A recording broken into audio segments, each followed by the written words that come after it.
আল্লাহকে ধরার মতো ধরো। লম্বা চড়া আওয়াজ লাগবে না বাবা, মাথাটা নিচু করে দাও। রহমতের কাঙ্গাল মনে করিয়া বসো বাবা, আসামি মনে করিয়া বসো।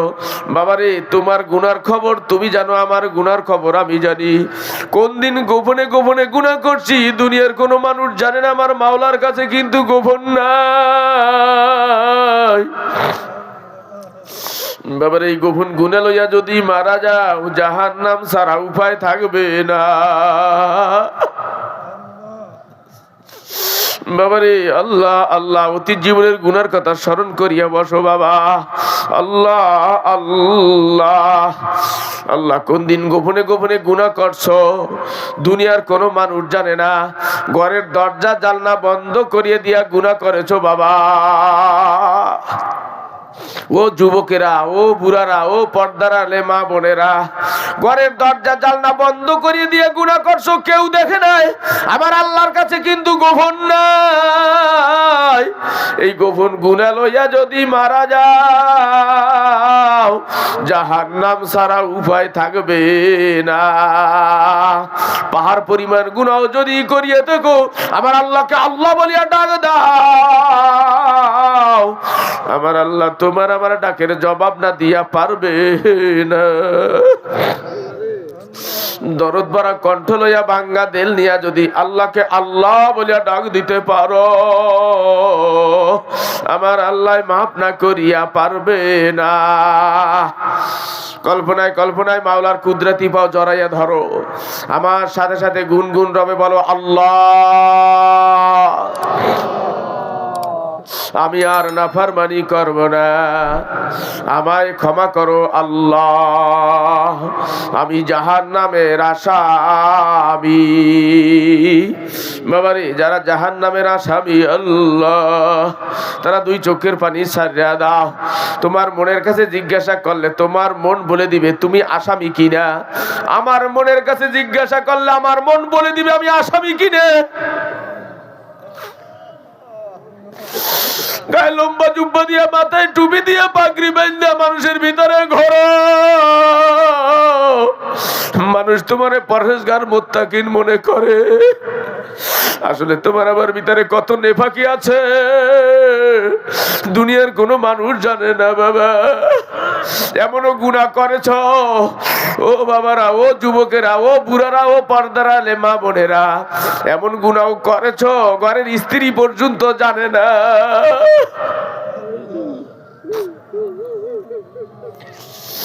এমন গুনাহ করেছো ঘরের স্ত্রীও জানে না। ও পর্দার আলে মা বোনেরা, এমন গুনাহ করেছো তোমার স্বামীও আজ পর্যন্ত জানে না, এলাকার লোকও জানে না। এমন গুনাহ তুমি আর আমি করেছি, মানুষ যদি জানতো জুতার মালা গলায় দিয়া বাজারে বাজারে ঘুরাইতো। আমার আল্লাহ চাপা দিয়ে রাখছে, মানুষকে বুঝতে দেয় না। কল্পনায় কল্পনায় সেই মাওলার কুদরতি বাও জড়াইয়া ধরো।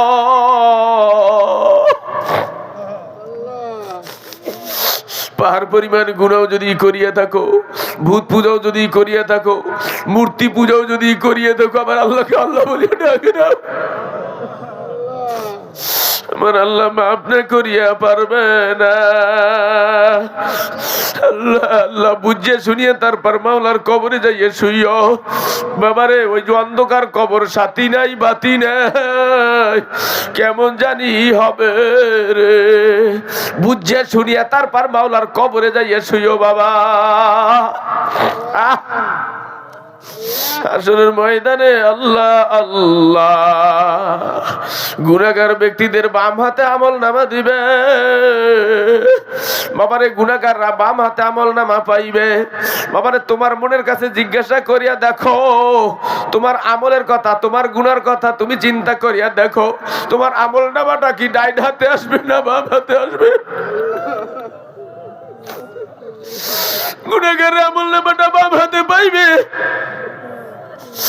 আমল নামা লইয়া লাইন দিয়ে দাঁড়াইবে, হাসরের ময়দানে লাইন দিয়ে দাঁড়াইবে। আল্লাহ আল্লাহ,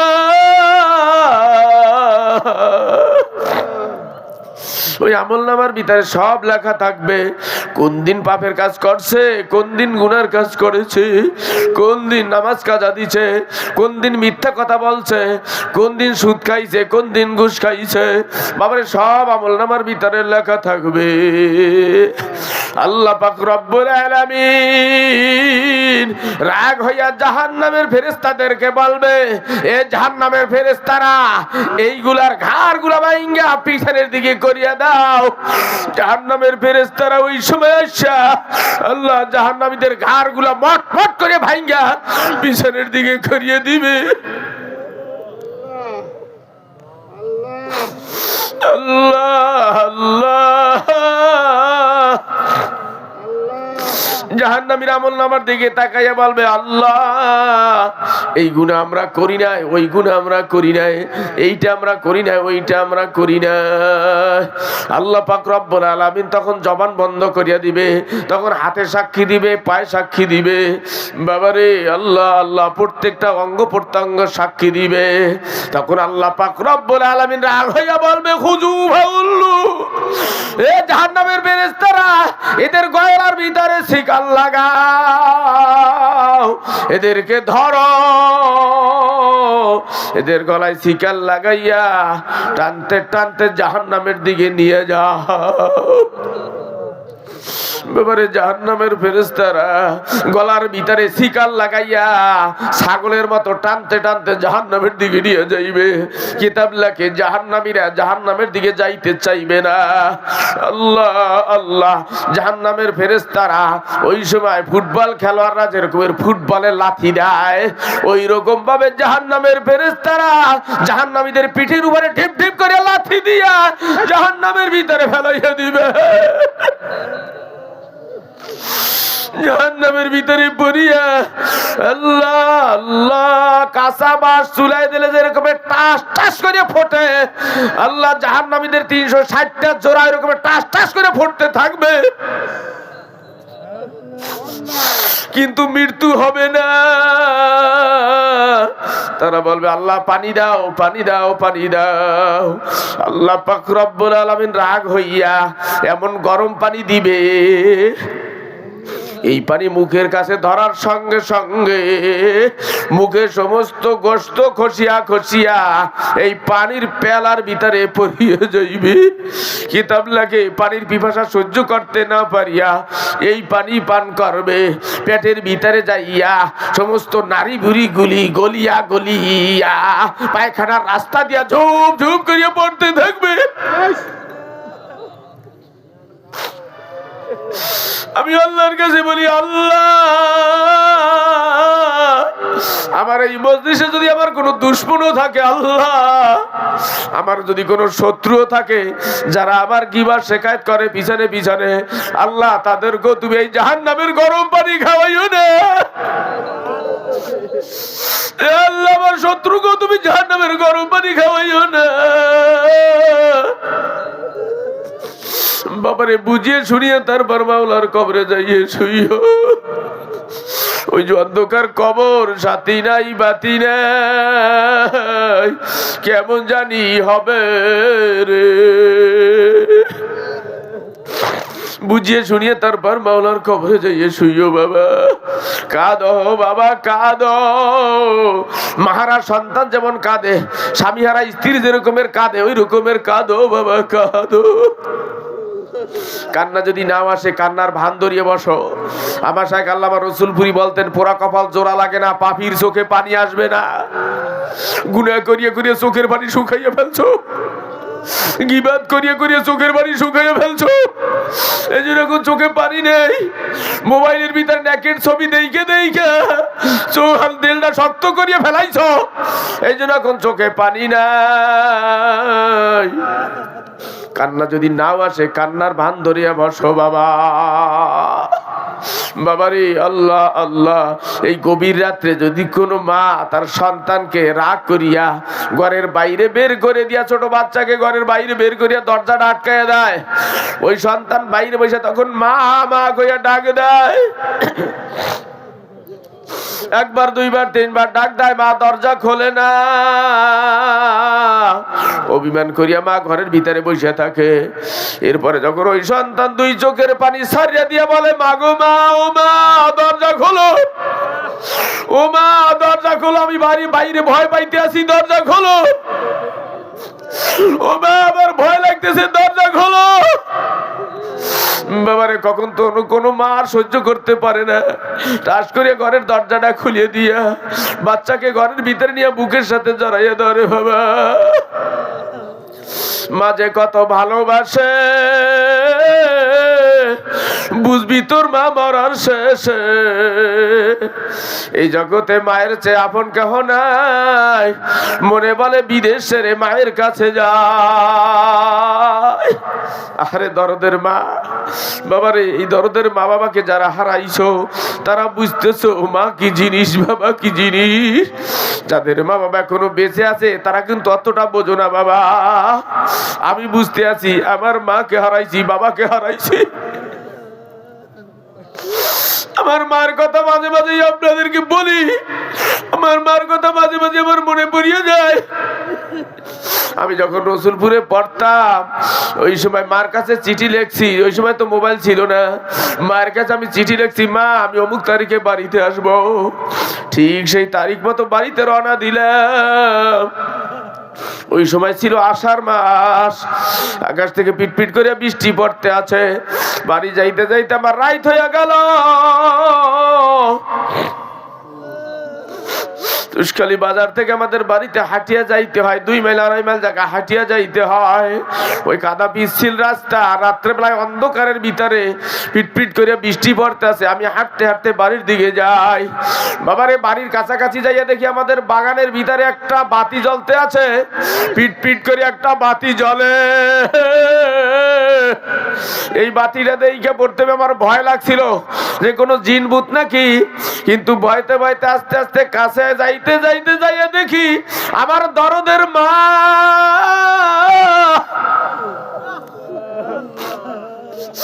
একটা বাতি ধরিয়া দাঁড়াইয়া রয়েছে, বৃষ্টির ভিতরে ভিজতেছে। আমার মাকে জড়াইয়া ধরে বললাম, মা এই বৃষ্টির ভিতরে তুমি এই রাত্রে এখানে দাঁড়াইয়া রইছো কেন? তুমি চিঠিতে লেখছিল আজকে বাড়িতে আসবা,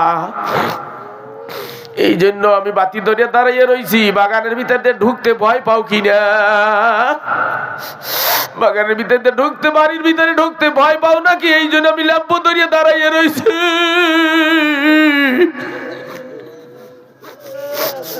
আরে দরদের মা, এরকমের দরদ আর কেউ করবে না বাবা। ও বাবারা, তোমাদের হাতে পায়ে জড়াইয়ে ধরিয়ে বলি, এ যুবকেরা তোমাদের হাতে পায়ে জড়াইয়ে ধরিয়ে বলি, যারা এই দরদের মা বাবাকে কষ্ট দিছ, অনেক সময় কষ্ট দাও, মা বাবার মনে কষ্ট দাও। মোবাইল কিনা নিয়ে বিভিন্ন জিনিস দিয়ে মা বাবাকে কষ্ট দাও। বিবাহ করার পরে স্ত্রীর কথা মতো মা বাবাকে কষ্ট দাও। যারা মা বাবাকে কষ্ট দিছ, যাদের মা বাবা বেঁচে আছে, বাড়িতে যাইয়া 2 পাও জড়াইয়া ধরে দুধের দামে ভিক্ষা চাইয়া লইও। আর যাদের মা বাবা কবরে চলে গেছে, শেষ মোনাজাতের সময় তাদের জন্য একটু দোয়া করিয়া যাইও। আল্লাহুম্মা আমিন, আল্লাহুম্মা আমিন, আমিন আমিন আল্লাহ আমিন। আমাদের সব গুনার আল্লাহ গো তুমি জামিন। মূর্খ আমরা, নাদান আমরা, কিছুই নাহি জানি। দয়া করে দাও গো আল্লাহ মুহাম্মাদি পুজি। দয়া করে দাও গো আল্লাহ গঙ্গুহি রুহানি। দয়া করে দাও গো আল্লাহ নেসারি রুহানি। ওরে দয়ার মাবুদ রে, ওরে দয়ার মাওলা রে, একা একা কেমনে দিব পারি ওই অকুল সাগরে। 3.5 হাত নৌকা লইয়া যাইতে হবে পারি দিয়া। মাঝি মাল্লা থাকবে না কেউ সঙ্গে রে। আল্লাহ তুমি একটা লক্ষ্য খালি হাতে ফিরে দিও না আল্লাহ। এ আল্লাহ অধিকাংশ মানুষগুলা দুই চোখের পানি ছেড়ে দিয়েছে আল্লাহ। এ আল্লাহ কে কি চায় তুমি সব চাইতে ভালো জানো আল্লাহ। এ আল্লাহ প্রত্যেকের মনে নেক আশা পূরণ করে দাও। এ আল্লাহ প্রত্যেকের মনে নেক মকসুদ পুরা করে দাও। এ আল্লাহ কে কি চায় বা আল্লাহ। দাড়ি পাকা মানুষগুলো দুই চোখের পানি ছেড়ে দিয়েছে আল্লাহ। আল্লাহ দাড়ি পাকা মানুষের চোখের পানি দেখলে তুমি আল্লাহ লজ্জা পাও, শরম পাও। তুমি মজলিসের দিকে তাকাইয়ে দেখো কত দাড়ি পাকা মানুষগুলো দুই চোখের পানি ছেড়ে দিয়েছে বাবা। আল্লাহ আল্লাহ কত যুবকেরা দুই চোখের পানি ছেড়ে দিয়েছে, পর্দা আলে মা বোনেরা দুই চোখের পানি ছেড়ে দিয়েছে আল্লাহ। আল্লাহ যার চোখের পানি তোমার কাছে ভালো লাগে আল্লাহ, এ আল্লাহ এই পানির রুচিরায় আল্লাহ আমাদের সবাইকে তুমি মাফ করে দাও। এ আল্লাহ অনেকেই গুনাহ করিয়া করিয়া চোখের পানি শুকাইয়া ফেলছে আল্লাহ, দিলটা শক্ত করিয়া ফেলাইছে, এই জন্য এখন চোখে পানি নাই। হাজার কথা শুনিয়াও চোখ দিয়ে পানি আসতেছে না আল্লাহ। যারা কাঁদতেছে আল্লাহ তাদের উসিলায় সবাইকে তুমি মাফ করে দাও। এ আল্লাহ আমাদের সবাইকে তুমি কবুল মঞ্জুর করো আল্লাহ। এ আল্লাহ মাহফিলখানা তুমি কবুল মঞ্জুর করো আল্লাহ। এ আল্লাহ যাদের প্রচেষ্টায় মাহফিল হয়েছে আল্লাহ তাদেরকে তুমি কবুল মঞ্জুর করো আল্লাহ। এ আল্লাহ রসুলপুরের প্রত্যেকটা সালেককে তুমি কবুল মঞ্জুর করো। এ আল্লাহ রসুলপুরের প্রত্যেকটা সালেককে তুমি কবুল মঞ্জুর করো আল্লাহ। এ আল্লাহ আমি গুনাহগার, আমি পাপী, আমার মতো পাপী তোমার জমিনে আর নাই। এ আল্লাহ আমার গুনার দিকে না তাকাইয়া, আল্লাহ আমার পাপের দিকে না তাকাইয়া তোমার রহমতের দিকে তাকাইয়া আল্লাহ আমাদের সবাইকে তুমি মাফ করে দাও। আল্লাহ যেই বুজুর্গের উসিলায় তোমারে পাইলাম আর পাবো আল্লাহ। আল্লাহ আমাদের শায়েখ আল্লাহ রসুলপুরি আমাদের সারিয়া কবরে শুয়ে আছে আল্লাহ। আল্লাহ তার কবরে জান্নাতের বিছানা বিছাইয়া দাও। আল্লাহ তার কবরটা নূরে মোনাব্বার করে দাও। আল্লাহ তার রুহানি ফায়েস্তা আমাদের উপরে বর্ষণ করো আল্লাহ। আল্লাহ যারা ভুল বোঝে রসুলপুর থেকে দূরে সরে আছে আল্লাহ, আল্লাহ তাদেরকে তুমি সঠিক বুঝ দিয়ে দাও। আল্লাহ যারা ভুল বুঝে দূরে সরে আছে আল্লাহ তুমি তাদেরকে সঠিক বুঝ দিয়ে দাও। আল্লাহ আমার ভুলের কারণে আমার গুণের কারণে সালেকদেরকে তুমি সরাইয়া দিও না। আল্লাহ সালেকদেরকে তুমি দূরে সরাইয়া দিও না। আল্লাহ যেই কপাল পোড়া করো তোমার হাবিবকে দেখে নাই, আল্লাহ স্বপ্নে হোক মোরাকাবায় হোক তোমার হাবিবের সাথে সাক্ষাৎ না করাইয়া কবরে ডাক দিও না। আল্লাহ পর্দার আলে মা বোনের আমিন আমিন করতে আছে আল্লাহ। আল্লাহ মা বোনদেরকে তুমি কবুল মঞ্জুর করো আল্লাহ। আল্লাহ মা বোনদেরকে আল্লাহ পাঁচ ওয়াক্ত নামাজ পড়ার তৌফিক দান করো আল্লাহ। পর্দায় থাকার তৌফিক দান করো, স্বামীর খেদমত করার তৌফিক দান করো। আমাদের সবাইকে কবুল মঞ্জুর করো, এলাকাবাসীকে কবুল মঞ্জুর করো। রব্বির হামহুমা কামা রব্বায়ানি সগীরা। আমিন বিরহমাতিকা ইয়া আরহামার রাহিমিন।